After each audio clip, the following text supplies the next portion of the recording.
தம்பி கூட விளையாட்டா ஒரு இன்டர்வியூல சொன்னாப்ல, இன்டர்வல் பிளாக்ல வந்து கரெக்ட்டா நீங்க என்ன கிளைமாக்ஸ்ன்னு கண்டுபிடிச்சிட்டீங்கன்னா, நான் உங்களுக்கு பர்சனலா ஐஸ்கிரீம் வாங்கி தரேன் அப்படின்னு.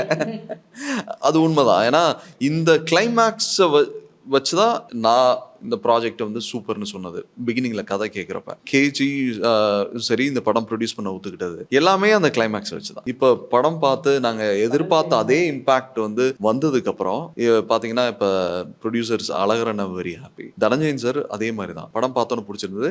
இதுக்கு இன்னொரு காரணம் வந்து கேபிள் சங்கர். ஸோ அவர் கிரிட்டிக் அண்ட் ரைட்டர். அவரும் வந்து இந்த படத்தோட டப்பிங்ல ஒரு சின்ன விஷுவல் தான் பார்த்தாரு. பார்த்த உடனே ஓகே இந்த படம் முடிச்சுட்டு காட்டுங்க, யார்கிட்டயும் காட்டாதீங்கன்னு அவர தான் தனஞ்சயன் சார் கூட்டிட்டு வந்தாரு. ஸோ எல்லாருமே வந்து அந்த கிளைமாக்ஸ் ஒரு 20 மினிட்ஸ் இருக்குல்ல படத்துல. அது வந்து ஒரு ஷெல் ஷாக்டா இருக்கும். நம்ம ரிலேட் பண்ணிப்போம். இப்ப வர வெள்ளிக்கிழமை படம் ரிலீஸ் ஆகுது. 1 வாரம் கழிச்சு நீங்க டீ கடைக்கு போறப்ப, மக்கள் கூடுற இடத்துல பார்த்தீங்கன்னா, இந்த படத்துல இருக்கிற கிளைமாக்ஸ எல்லாரும் பேசுவாங்க. ஸோ அந்த அளவு ரொம்ப க்ளோஸா இருக்கும்.